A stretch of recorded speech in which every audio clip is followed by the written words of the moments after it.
entitling it that is because I celebrated my anniversary this week. Actually, we celebrated our anniversary this week, and it was our 10th anniversary.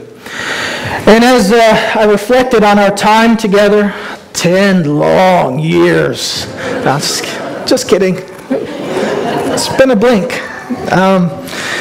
As I reflected on that time, I realized that there is a significant difference in the way that I remember things from the time that we were dating to the times that we've been married. And the difference is this. As I reflected on our dating lives, the things that I thought about were the things that we did for each other, or the things that we did together, like going out to eat and all of that stuff. But when I remembered the times that we've been married, I remembered the things that we have made it through together. And some might hear me say that and think, well, isn't that just sad? That he remembers his married life as the things that they've made it through together. And I would submit to you this morning that that is a matter of perspective.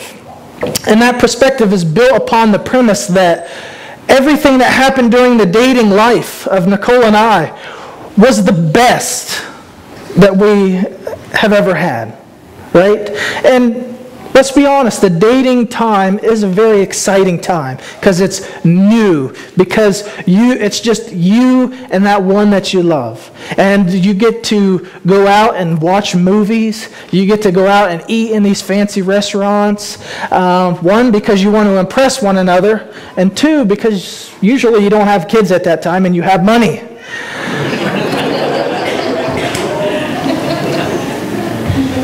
But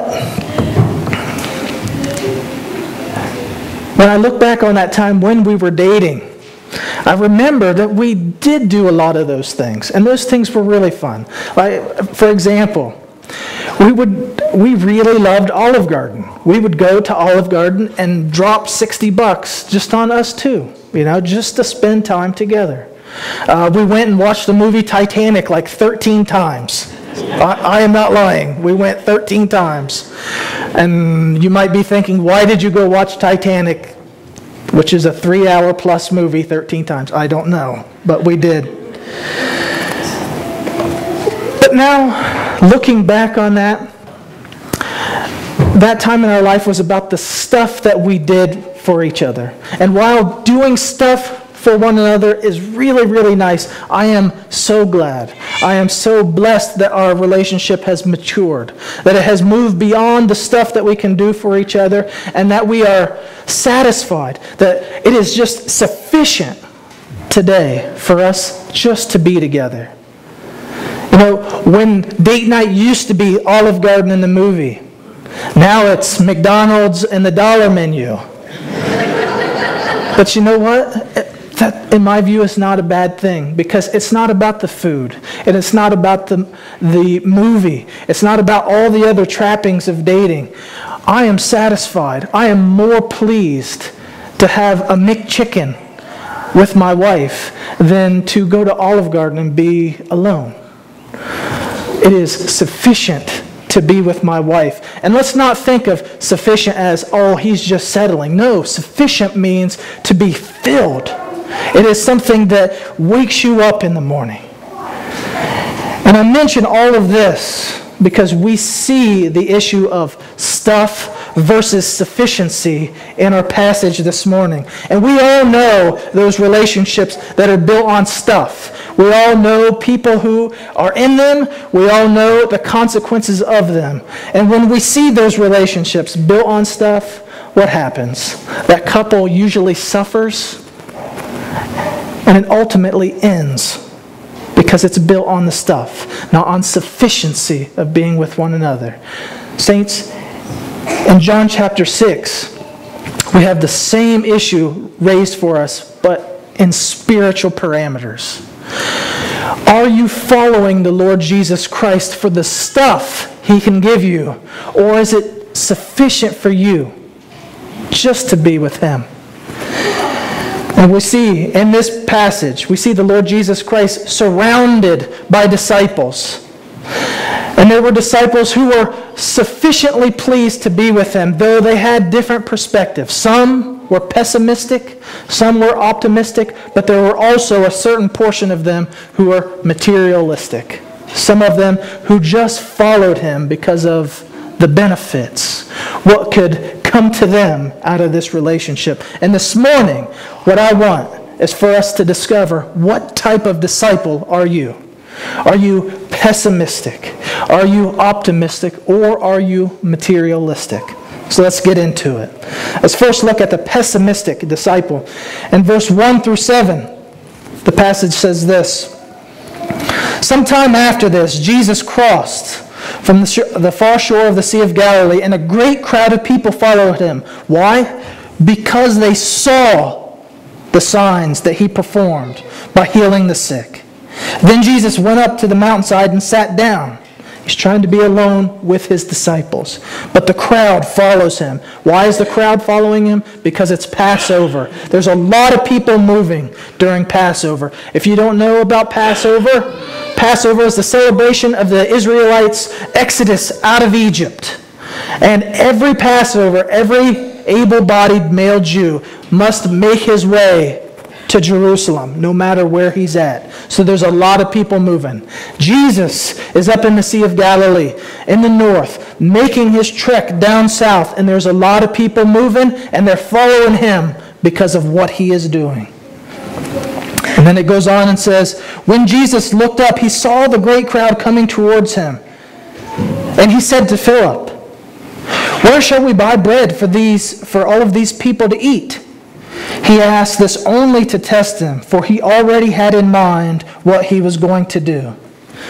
Philip answered, it would take more than a half year's wages to buy enough bread for each one to have a bite. So get the picture. People are moving south in herd mentality. There are 5,000 men, probably 15,000 people in total, following the Lord Jesus Christ as they make their way to the temple to give offerings to God. And Jesus looks upon the crowd and sees that they're out in the middle of nowhere and that they are hungry. And Jesus asks his disciples, give them something to eat. Now, this may seem like a big problem because look at Philip's perspective.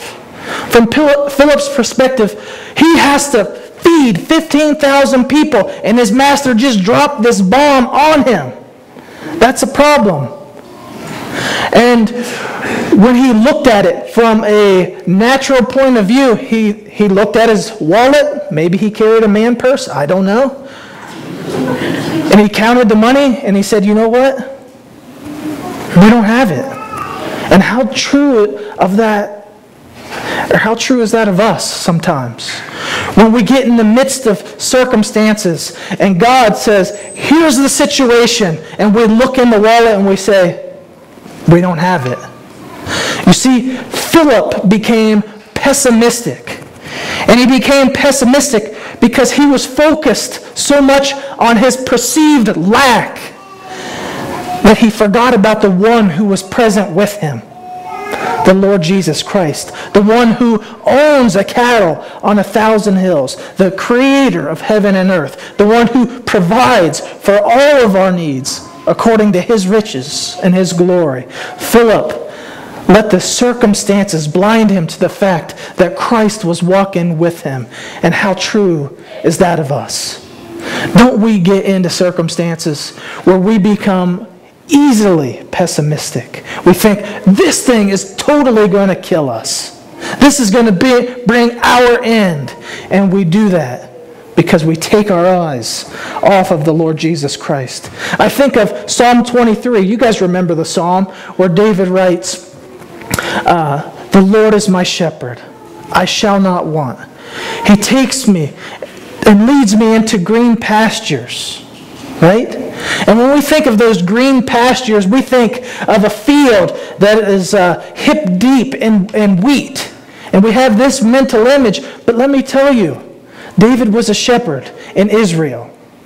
And a shepherd did not take his sheep through a wheat field. The shepherds were scorned by the farmers. The farmers farmed in the north, and the shepherds, who were the lowest of society, were sent to the south. And the south was desert land. When we would walk through there, we would say, this is barren. There is nothing. But the good shepherd knew that there was something there. As you walk along these desert mountains, you will see, growing next to the rocks, little patches of grass.